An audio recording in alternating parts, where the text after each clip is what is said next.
नमस्कार, आप देख रहे हैं जी राजस्थान और मैं हूं आपके साथ चंद्रश्री राजपूत। बुलेटिन की शुरुआत करेंगे इस वक्त की बड़ी खबर के साथ। दिल्ली से खबर है, राजस्थान को लेकर कांग्रेस केंद्रीय चुनाव समिति की बैठक जारी है। एआईसीसी मुख्यालय पर ये बैठक जारी है। सोनिया गांधी भी इस बैठक में मौजूद है, गौरव गोगोई, सीएम अशोक गहलोत भी मौजूद है, खड़गे राहुल गांधी भी एआईसीसी मुख्यालय में मौजूद हैं। पहली सूची को लेकर दिल्ली में मंथन जारी है। कल देर रात तक स्क्रीनिंग कमेटी की 11 घंटे की बैठक, 2 बैठकों के बाद नाम तय हुए और पहली सूची के लिए 200 में से 120 से ज्यादा नाम के सिंगल पैनल सीईसी में रखने की तैयारी। अधिकांश वर्तमान विधायक टिकट पाने में होंगे कामयाब, लेकिन 19 से 23 वर्तमान विधायकों की राह के लिए नहीं है आसार। स्क्रीनिंग कमेटी की गठबंधन को लेकर भी किया गया है विचार और जाट बाहुल्य क्षेत्र की 5 सीट पर गठबंधन को विचार किए जाने पर चर्चा है। केंद्रीय चुनाव समिति की बैठक के बाद कभी भी जारी हो सकती है पहली सूची। कल की बैठक में हर सीट पर डिटेल से चर्चा हुई है। आज सीईसी की बैठक में लिस्ट पर मुहर लग सकती है। तो इस वक्त ये बड़ी जानकारी और अहम जानकारी आप तक पहुंचा रहे हैं कि एआईसीसी मुख्यालय पर सीईसी की मतलब कि कांग्रेस की जो कमेटी बैठक है वो जारी है और इसमें कई दिग्गज नेता मौजूद हैं। आज सीईसी की बैठक में लिस्ट पर मुहर लग जाएगी। कांग्रेस अपनी लिस्ट जारी कर देगी कुछ ही देर बाद और कभी भी ये लिस्ट आ सकती है। इसके बाद में जिन नामों पर चर्चा हुई थी, जो चर्चा बैठक में हुई थी, उसके बाद में कौन से वो नाम होंगे लिस्ट में, वो आपके सामने पेश कर दी जाएगी। कल की बैठक में ये सीट पर डिटेल पर चर्चा हुई थी। हर सीट पर किस तरीके से उस पर चर्चा करनी है, किसको टिकट देनी है, इस पर मंथन किया गया था। सभी दिग्गज नेता इस वक्त इस बैठक में मौजूद हैं। अशोक गहलोत, सचिन पायलट, सीपी जोशी और प्रताप सिंह खाचरियावास इस बैठक में मौजूद है। गोविंद सिंह डोटासरा, इसके साथ ही कई बड़े नेता यहाँ पर, अशोक चांदना भी मौजूद है और साथ ही सीताराम अग्रवाल, परसादी लाल मीणा भी यहाँ पर मौजूद है और इस बैठक में ब्रजेश जाटव, शोभा रानी कुशवाहा भी यहाँ पे मौजूद है, ममता भूपेश भी यहाँ पे मौजूद है और साथ ही जोगिंदर अवाना, रामकेश मीणा और रामलाल जाट, डॉक्टर रघु शर्मा, धीरज गुर्जर भी इस बैठक में मौजूद है। तो ये अहम बैठक यहाँ पर है क्योंकि इस पर 11 घंटे की चर्चा हुई है। इसके बाद बैठक हुई है, इसके बाद में तय किया गया आखिर 1.5 के बाद में तो ये संभावित नाम है। अब ये लिस्ट जब आएगी तब नामों पर जो ये मंथन हुआ है उसके बाद पता चलेगा कि आखिर उस लिस्ट में कौन कौन से नाम है। हमारे साथ हमारे संवाददाता निजाम लाइव जुड़े हुए हैं। निजाम, मैं आपके पास आना चाहूंगी। ये एक बैठक जो है यहाँ पर बहुत ही अहम मानी जा रही है कांग्रेस के लिए। इसको लेकर जो मंथन कई दिनों से चल रहा था उस पर आज जो लिस्ट जारी कर दी जाएगी वो सबके सामने आ जाएगी। फिलहाल वहां पर किस तरीके की सरगर्मी है, वहां पर आप मौजूद है, पल पल की अपडेट्स हम आपसे ले रहे हैं। फिलहाल वहां पर क्या मौजूदा स्थिति है निजाम? बिल्कुल, देखिए कि राजस्थान विधानसभा चुनाव को लेकर प्रत्याशियों की पहली सूची को लेकर कह सकते हैं कि पिछले 1 घंटे से कांग्रेस के केंद्रीय चुनाव समिति की बैठक जारी है। बैठक में अगर कहें तो सोनिया गांधी, राहुल गांधी, राष्ट्रीय अध्यक्ष खड़गे, मतलब साथ ही अगर वेणुगोपाल, इसके साथ ही अगर बात करें तो 16 जो समिति के सदस्य हैं वो मौजूद हैं। इसके साथ ही आमंत्रित स्थायी और दूर से अन्य सदस्यों के मिलाकर 32 सदस्य दूसरे हैं। जो दूसरे सदस्यों में बात करें तो स्क्रीनिंग कमेटी के चेयरमैन गौरव गोगोई, मुख्यमंत्री अशोक गहलोत, इसके साथ ही प्रभारी रंधावा, तीनों सह प्रभारी काजी निजामुद्दीन, वीरेंद्र राठौड़, इसके साथ ही कहें तो जो अमृता धवन है वो मौजूद है। इसके साथ ही बात करें हम तो जो इस मामले में बेहद अहम भूमिका निभाने वाले जो दूसरे सदस्य हैं वो कुल मिलाकर 32 सदस्य जो हैं वो बैठक में है। 1 घंटे बैठक को हो जाता है और साथ ही देखिए आधा घंटा बैठक और जारी रह सकती है। कारण ये है कि राहुल गांधी की प्रेस वार्ता एआईसीसी मुख्यालय पर 10:30 बजे प्रस्तावित है। यानी 9 बजे से शुरू हुई केंद्रीय चुनाव समिति की बैठक जो है अगले आज का घंटे में राजस्थान के लिए पहले प्रत्याशियों की सूची पर मुहर लगा दी गई। इस बैठक से पहले राष्ट्रीय अध्यक्ष खड़गे, राहुल गांधी और सोनिया गांधी तीनों अलग अलग बैठे थे करीब 5 से 10 मिनट तक। उनसे मिलने के लिए गौरव गोगोई तीनों से मिले हैं, अलग अलग मिले हैं, उनसे मिलकर जाके बात की। उसके बाद बैठक में पहुंचे हैं तीनों नेता और बैठक शुरुआत हुई। इसके साथ ही देखिए महत्वपूर्ण बात यह है कि राजस्थान कांग्रेस को लेकर राजस्थान कांग्रेस के प्रत्याशियों की पहली सूची को लेकर कांग्रेस ने निसंदेह इस बार बहुत अलग रणनीति अपनाई। अलग अलग रिपोर्ट पहले नीचे लेवल से, मतलब जमीनी लेवल से ब्लॉक लेवल पे, फिर जिला लेवल पे डिस्ट्रिक्ट कमेटी की, उसके बाद पीसीसी यानी कि प्रदेश लेवल पे 3 लेवल पे पैनल बनाए गए। 3 लेवल पे जो है लोगों से आवेदन मांगे गए, उनकी पूरा रिपोर्ट बना के ऊपर भेजी गई। निजाम, आपके माइक में शायद कुछ तकनीकी खराबी है, उसकी वजह से हमें आपकी आवाज साफ नहीं समझ में आ रही है।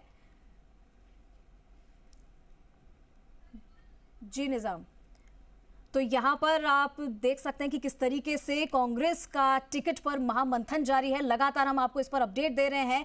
हमारे संवाददाता से हम जानकारी ले रहे थे, लेकिन कुछ तकनीकी खराबी के कारण उनकी आवाज़ क्लियर नहीं आ रही। लेकिन हम आपको बता दें, पल पल की अपडेट हम आपको दे रहे हैं। यहाँ पर बैठक के बाद लिस्ट कभी भी जारी हो सकती है।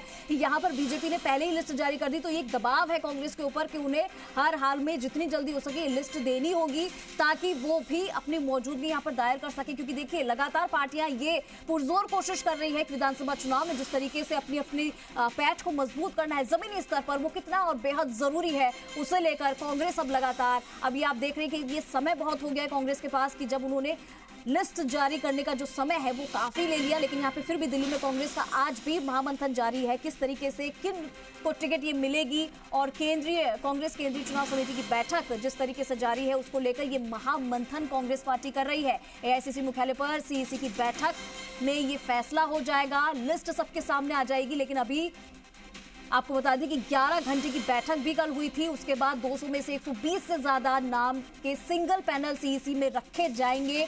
उसके बाद अधिकांश वर्तमान विधायक टिकट पाने में कामयाब हो सकते हैं। तो ये बड़ी और अहम बैठक है कांग्रेस की तरफ से। एआईसीसी मुख्यालय में सीईसी की ये बैठक होगी, क्योंकि देखिए चुनाव सर पर है, उसको लेकर उसके मद्देनजर अब सभी पार्टियां जो है अपने जिस तरीके से रणनीति बनाई है, उन लोगों ने जिस तरीके से पार्टी की अपनी अपनी रणनीति होती है, किस तरीके से वो मैदान में उतरेगी, किस तरीके से अपने उम्मीदवारों को उतारेगी। और एक बार फिर से निजाम हमारे साथ जुड़ चुके हैं। निजाम, मैं आपका रुख करना चाहूंगी। अब आप जिस तरीके से बता रहे थे कि ये मंथन जो चल रहा है वो कांग्रेस कि जो लिस्ट सामने आएगी, जो लिस्ट जारी करेगी, वो लिस्ट पर सबकी नजर टिकी हुई है। निजाम, उसको लेकर बीजेपी तो पहले से ही अपनी लिस्ट जारी कर चुकी है, यानी कि उसने बता दिया है कि वो आप कांग्रेस से एक कदम आगे है। क्या ऐसा है? जमीनी स्तर पर क्या देखने को मिल रहा है? कांग्रेस की तरफ से क्या कुछ चुनौतियां आने वाली है अब सामने? बिल्कुल, देखिए कि कांग्रेस में जरूर दबाव में थी, क्योंकि जिस तरीके से चुनाव आयोग ने जैसे ही तारीखों का ऐलान किया, उसके साथ ही अगर कहें तो बीजेपी ने भी अपनी पहली लिस्ट जारी कर दी। पहली लिस्ट में 41 नाम रखे हैं बीजेपी ने, और उसमें 7 एमपी को, 7 कह सकते हैं सांसदों को चुनाव में मैदान में उतार दिया। इसके साथ ही कह सकते हैं कांग्रेस की रणनीति में भी बड़ा बदलाव आ गया। कारण ये कि जो 7 सांसद उतारे हैं पार्टी ने, निसंदेह कांग्रेस ये कह रही है कि चूंकि उनको हार का डर है इसलिए सांसदों को उतारा है, लेकिन जमीनी स्तर पर यह भी है कि जैसे विद्याधर नगर है और वहां पर अगर कहे दिया कुमारी को उतारा गया, राज्यवर्धन राठौड़ को उतारा गया, निसंदेह वहां पे उनको प्राथमिक तौर पे विरोध का सामना करना पड़ा है। लेकिन उन्हें आप कमजोर प्रत्याशी तो नहीं मान सकते कि जहां पर जो आसानी से उनको कांग्रेस को जीत मिल जाए। ऐसे में इन दोनों प्रत्याशियों के सामने किसको उतारा जाएगा, इसको लेकर क्या मंथन अलग नहीं हुआ, फिर से मंथन हुआ, बेशक हुआ इसको लेकर कि किस तरह से इनकी रणनीति बनाई जाए। दूसरी तरफ देखिए कि कांग्रेस हो या बीजेपी, लेकिन महत्वपूर्ण रूप से कांग्रेस इसलिए भी एक कदम पीछे थी कि बीजेपी ने पहले सूची जारी कर दी, दूसरे साथ ही उसका पैरेलल एक कवायद जो चलती रही। लेकिन कांग्रेस ने पहली सूची जो सितंबर के पहले सप्ताह में जारी करने का ऐलान किया था, दावा किया था कि वो कर देंगे, लेकिन अक्टूबर के आज 30 सप्ताह में जाके जो है ये ऐलान किया जा रहा है। ऐलान यानी उस पर मोहर लग रही है, यानी वो पहले से करीब 1.5 महीना लेट है अगर वो अपनी घोषणा के अनुसार देखा जाए तो ऐसे स्थिति में अब जो है कांग्रेस ने 2 स्क्रीनिंग कमेटियां बैक टू बैक रखी 14 और 17 अक्टूबर को, और उसमें पहले 5 घंटे और फिर 6 घंटे, कुल 11 घंटे लगभग इसमें कह सकते हैं मंथन किया। जो अलग अलग बैठकें हुई उसका कोई गणित नहीं है कि गौरव गोगोई ने अलग अलग जो मुख्यमंत्री से लेकर अलग अलग सभी नेताओं से बातचीत की, पायलट्स वगैरह और प्रभारी सह प्रभारियों इसके उनके सदस्य वगैरह सभी से, उसका समय का कोई हिसाब नहीं, वो छोटी छोटी बैठकें थी। लेकिन महत्वपूर्ण रूप से 11 घंटे से ज़्यादा समय की बैठक में 2 बैठकों में इन्होंने करीब पहली सूची में जो है 95 सीटों पे कंप्लीट बातचीत की।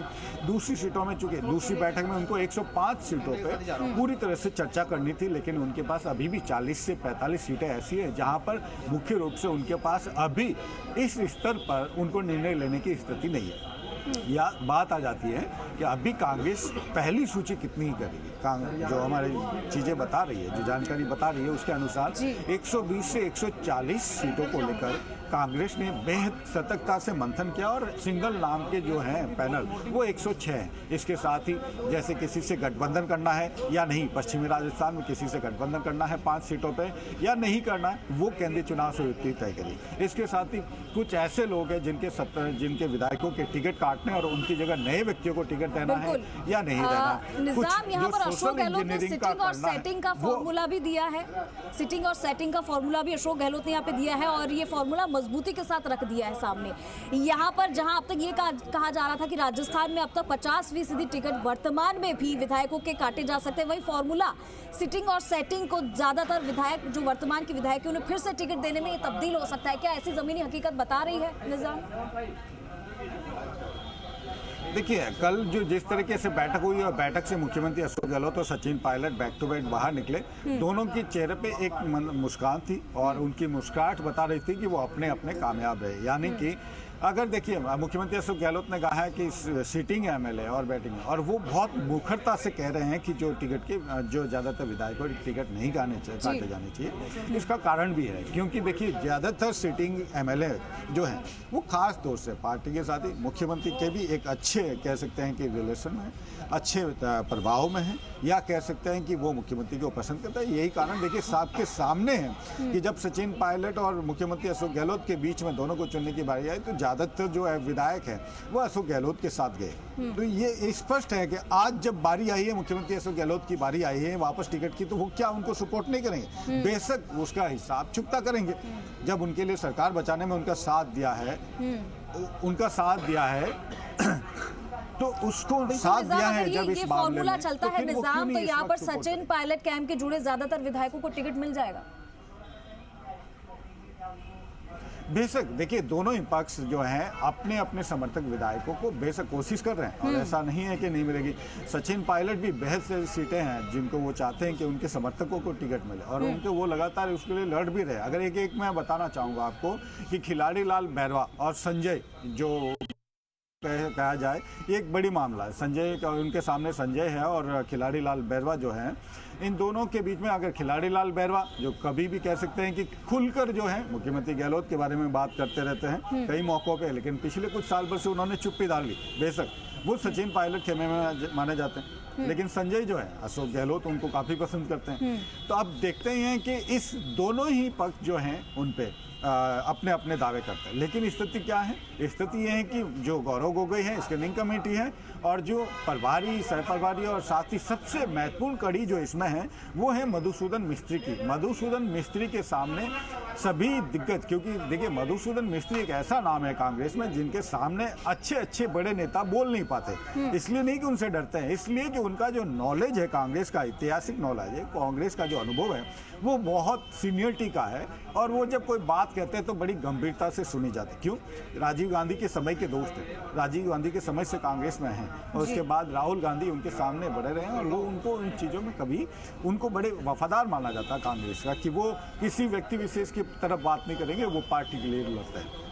तो उनके सामने बड़ी चुनौती, जिस तरीके से उन्होंने अगर कहें तो धर्मेंद्र राठौड़ और महेश जोशी को सबके सामने जो बातें कही वो आसानी से कहीं भी सार्वजनिक तौर पे मतलब 4 लोगों के सामने नहीं कही जाती और उनको बहुत स्पष्ट कहा कि आप जाइए काम करिए, मेहनत नहीं करिए, वहाँ मेहनत की जरूरत है। तो यानी कि मधुसूदन मिस्त्री जो है वो एक लास्ट कह सकते हैं इनका एक पॉइंट है जहाँ पे आके सारी रिपोर्टें हो या सारी सिफारिशें हो वो तब नगण्य हो जाती है। अगर वो जीतने वाला कैंडिडेट है तो वो उनके साथ जाते हैं, अगर टिकाऊ कैंडिडेट है तो वो उनके साथ जाते हैं। तो देखना यही है कि सीसी जो है वो किस रेफर को मानती है, क्या वो सिर्फ सिफारिश को मानती है कि अगर चाहे जैसे कि जो पहले भी ये बात निकल के आई थी कि जो कांग्रेस है इस बार जो है किसी भी समन्वय बनाने की कोशिश नहीं करेगी, कि समन्वय बनाने की कोशिश में पार्टी नहीं आ जाए, इसलिए इस बार टिकाऊ और जिताऊ कैंडिडेट को ही टिकट देने की पूरी कोशिश होगी। और ये कवायद कही जाती है कुछ देर के सेशन तवज्जो दी जाएगी क्योंकि काम बोलता है निजाम, क्योंकि जिस तरीके से पार्टी अपने उम्मीदवारों को सामने खड़ा करेगी और वो जनता के बीच में जाएंगे, उनका भरोसा जीतना बेहद जरूरी होता लगता है यहाँ पर जिस तरीके से सेटिंग की भी बात की और जिस तरीके से सिटिंग की बात की, ये फॉर्मूला जो अशोक गहलोत ने बनाया है उसको लेकर भी किस तरीके से उनकी रणनीति है, प्लानिंग है, उनके दिमाग में क्या है, क्या पार्टी की अहम चीजें हैं जो इस बार जनता के बीच में वो लेकर जाएगी, जो लिस्ट सामने आएगी उसके बाद में। लेकिन यहाँ पर आप ये चीज कह रहे हैं कि जिस तरीके से इस बार कोई भी चीज ऐसी है जो काम नहीं आएगी, यहाँ पर सबसे जरूरी है जनता के बीच जनता के मुद्दों को उठाना, ये ऐसी पार्टी खड़ी करना जो कोई भी जीत के लिए उन्हें किसी भी तरीके के सामने रोड़ा ना आ जाए। तो यहाँ पे कांग्रेस पार्टी लगातार इसी बात की पुरजोर कोशिश कर रही है और आप भी हमें लगातार यही बता रहे हैं। तो क्या लगता है निजाम, आने वाले ये जो चुनाव है, जो सर पर चुनाव है फिलहाल, और आने वाले जो चुनाव है 2024 में लोकसभा, उसको लेकर कांग्रेस की क्या मजबूत रणनीति रहने वाली है बाकी पार्टियों को पछाड़ने के लिए? क्योंकि बीजेपी से सीधा यहाँ पे कनेक्शन है, बीजेपी से सीधा सामना है इनका। बेशक, बिल्कुल। देखिए कि कांग्रेस के लिए इस बार फूक फूक कर रखने की जरूरत है, क्योंकि इस बार वो स्थिति नहीं। देखिए, पहले कांग्रेस के जो अहमद पटेल है, इस समय मैं अहमद पटेल का जिक्र करना चाहूँगा कि जब पिछले विधानसभा चुनाव थे तो उनके 9 दिन उन्होंने जयपुर में बिताए थे और वो 9 दिन में उनके एक बड़े रणनीतिकार माने जाते हैं। उन्होंने कई रणनीतियां बनाई जिसकी वजह से कांग्रेस को वो मेहनत नहीं करनी पड़ी जो अभी दिल्ली में करनी हो रही है। यानी कि अभी जो मेहनत की जा रही है वो इसलिए कि इस बार किसी जमीनी स्तर पर वो विरोध नहीं झेलना पड़े, वो बगावत नहीं हो, जो ज़्यादा निर्दलीय जो हैं वो चुनाव नहीं लड़े। तो ये बेहद महत्वपूर्ण सवाल खड़ा हो जाता है कि जो निर्दलीय सरकार के साथ है, जिन्होंने सरकार बचाने में मदद की है 13 निर्दलीय, तो क्या 13 निर्दलियों को टिकट देगी? यही बात आज गौरव गोगोई जो है सीईसी के सामने रखने वाले हैं कि जिन्होंने कांग्रेस में शामिल हो गए और जो अगर बसपा से शामिल हुए, जो कांग्रेस में बसपा से कांग्रेस में शामिल हो गए थे विधायक, अगर उनको भी टिकट नहीं दिया जाता तो क्या भविष्य में इस पे इफेक्ट नहीं पड़ेगा कि कोई भी जो है सरकार के साथ नहीं आएगा? यहाँ पर बेहद अहम है ये चुनाव भी निजाम और साथ ही जो लिस्ट कांग्रेस की आने वाली उस पर सबकी निगाहें हैं। बहुत बहुत शुक्रिया आपका इस तमाम जानकारी के लिए। आगे भी